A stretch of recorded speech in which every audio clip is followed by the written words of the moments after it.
Halo Sobat Balnews pencinta sepak bola Indonesia, tentunya di Timnas Indonesia. Baiklah, kami punya penawaran khusus untuk teman-teman yang mau ikut bergabung join menjadi member kita. Nah, kalian bisa mendapatkan keuntungan berupa kalian bisa join ke grup spesial kita, kemudian bisa mendapatkan update link streaming secara gratis dari kita, oke? Jadi teman-teman bisa nonton pertandingan Timnas Indonesia dimanapun, kapanpun, dan bagaimanapun keadaannya, karena sudah kita share linknya. Tinggal kalian silahkan menikmatinya. Baiklah, tunggu apa lagi? Langsung saja klik link atau klik tombol join di channel Balnews. Baiklah, selamat menonton videonya. Nggak ada angin, nggak ada hujan. Roberto Mancini tiba-tiba dukung Timnas Indonesia jelang melawan Jepang di putaran ketiga kualifikasi Piala Dunia 2026.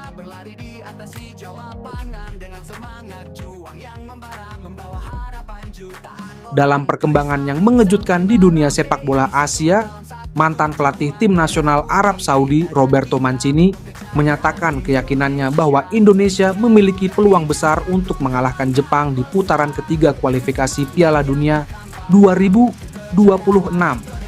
Dalam sebuah wawancara eksklusif, Mancini menyoroti potensi besar yang dimiliki skuad Garuda dan bagaimana semangat serta gaya permainan mereka bisa menjadi kejutan bagi raksasa Asia seperti Jepang. Setelah meninggalkan jabatannya sebagai pelatih kepala Arab Saudi, Mancini menghabiskan beberapa waktu berkeliling Asia dan memperhatikan perkembangan tim-tim nasional di kawasan tersebut. Menurutnya, Indonesia menunjukkan peningkatan yang signifikan, khususnya dalam hal fisik dan taktik. Sepak bola Indonesia berkembang sangat cepat. Saya melihat bagaimana mereka bermain dengan semangat yang luar biasa, kecepatan, dan semakin disiplin dalam bertahan. Ini adalah kombinasi yang jarang dimiliki oleh tim-tim yang sedang berkembang, ungkap Mancini.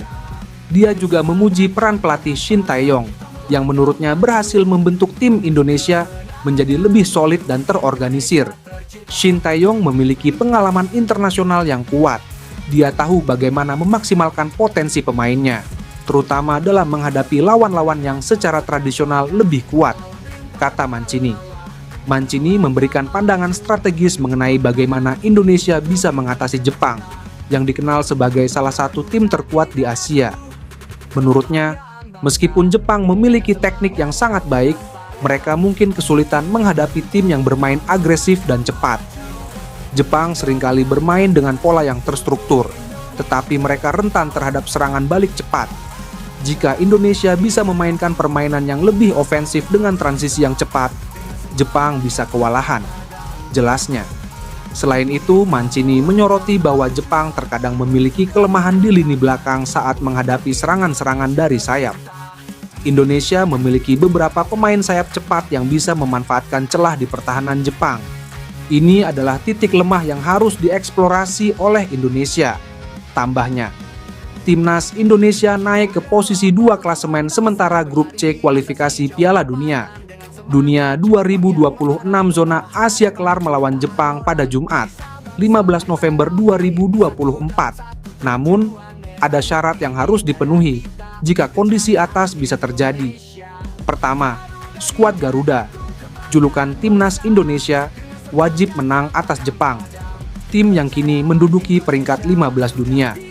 Di atas kertas sulit memang menang atas Jepang, yang dihuni sejumlah pesepak bola top dunia seperti Kaoru Mitoma, Takefusa Kubo, hingga Wataru Endo. Namun, apapun bisa terjadi di sepak bola, termasuk melihat Timnas Indonesia menang atas skuad Samurai Biru, julukan Timnas Jepang. Kehadiran puluhan ribu supporter di Stadion Utama Gelora Bung Karno (SUGBK) diharapkan meningkatkan mental Tom Hei dan kawan-kawan. Apakah kemenangan atas Jepang langsung meroketkan Timnas Indonesia ke posisi 2 klasemen grup C kualifikasi Piala Dunia 2026 zona Asia? Jawabannya belum. Timnas Indonesia mesti berharap di 2 laga lain, matchday kelima grup C, menguntungkan mereka. Skuad asuhan Shin Tae-yong wajib berharap laga Australia versus Arab Saudi dan Bahrain versus Cina berakhir imbang. Hanya saja, hasil ini juga belum cukup membantu Timnas Indonesia duduk ke posisi 2. Timnas Indonesia wajib menang selisih 2 gol atas Jepang. Jika kondisi ini terjadi, koleksi poin timnas Indonesia, Arab Saudi, dan Bahrain sama-sama mengemas 6 angka. Namun, timnas Indonesia berhak menempati posisi lebih baik karena unggul produktivitas gol atas Australia, serta unggul selisih gol atas Arab Saudi dan Bahrain. Kelar melawan Jepang, timnas Indonesia langsung bersiap menatap laga lain. Sesuai jadwal pada Selasa 19 November 2024, timnas Indonesia menjamu Arab Saudi di matchday ke-6, Grup C kualifikasi Piala Dunia 2026 zona Asia. Pelatih lini serang timnas Indonesia, Yeom Ki-hun, memberi nasihat untuk striker-strikernya jelang menghadapi timnas Jepang dan timnas Arab Saudi. Ia ingin mereka meningkatkan rasa percaya diri saat berlaga. Timnas Indonesia akan berhadapan dengan Jepang dan Arab Saudi dalam lanjutan Grup C putaran ketiga, kualifikasi Piala Dunia 2026 zona Asia.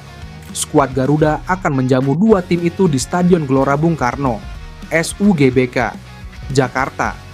Pasukan Shin Tae-yong akan terlebih dahulu menghadapi Jepang pada 15 November, kemudian menjamu Arab Saudi pada 19 November 2024.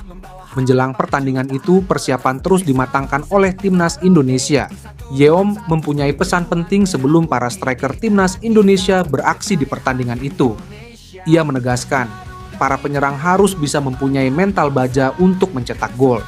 Saya ingin sekali meningkatkan mental dan rasa percaya diri para pemain penyerang Indonesia.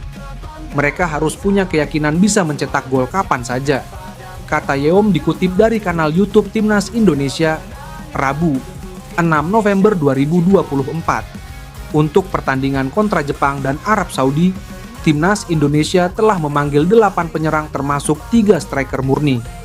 Ketiga striker murni itu adalah Rafael Struijk, Hoki Caraka, dan Ramadan Sananta. Yeom mengatakan, para penyerang ini harus konsisten mengasah kemampuan mencetak gol. Tidak hanya soal urusan penyelesaian akhir, pria asal Korea Selatan tersebut mengingatkan para striker timnas Indonesia untuk pintar mencari ruang sebelum melakukan tembakan. Selain itu, hal yang paling penting bagi seorang penyerang adalah harus memiliki timing yang tepat untuk melakukan tembakan dari posisi manapun, urai Yeom. Dan tidak bisa hanya menunggu tanpa bergerak mencari ruang. Kemampuan itu tidak datang begitu saja, harus dilatih, tegas ex-timnas Korea Selatan itu. Saya yakin dengan latihan yang konsisten, mereka juga bisa menemukan posisi terbaik untuk menembak dan mencetak gol. Tandasnya, lini depan masih jadi masalah timnas Indonesia. Dari 4 laga yang sudah dimainkan, skuad Garuda baru mengoleksi 4 gol. Timnas Indonesia sedang bersiap melakoni 2 laga kandang dalam lanjutan putaran ketiga kualifikasi Piala Dunia, PD, 2026, zona Asia Grup C. 2 laga kandang itu yaitu Timnas Indonesia menjamu Jepang pada Jumat, 15 November 2024, dan Arab Saudi pada Selasa, 19 November 2024. Kedua pertandingan diadakan di Stadion Utama Gelora Bung Karno, Senayan, Jakarta. Saat ini, Timnas Indonesia ada di peringkat kelima Grup C dengan raihan 3 poin dari 4 laga yang telah dijalani. Supporter atau pencinta sepak bola di tanah air yakin Timnas Indonesia bisa lolos ke Piala Dunia 2026. Hal itu terungkap pada jejak pendapat yang dilakukan Litbang Kompas terhadap keyakinan publik terhadap kemampuan Timnas Indonesia lolos ke Piala Dunia 2026. Dikutip dari situs resmi PSSI, psssi.org, Litbang Kompas lakukan polling melalui telepon pada 1-23 Oktober 2024 dengan melibatkan 540 responden di 38 provinsi. Polling yang dilakukan Litbang Kompas dengan tingkat kepercayaan 95%, margin of error penelitian sekitar 4,21% dalam kondisi penarikan sampel secara sederhana.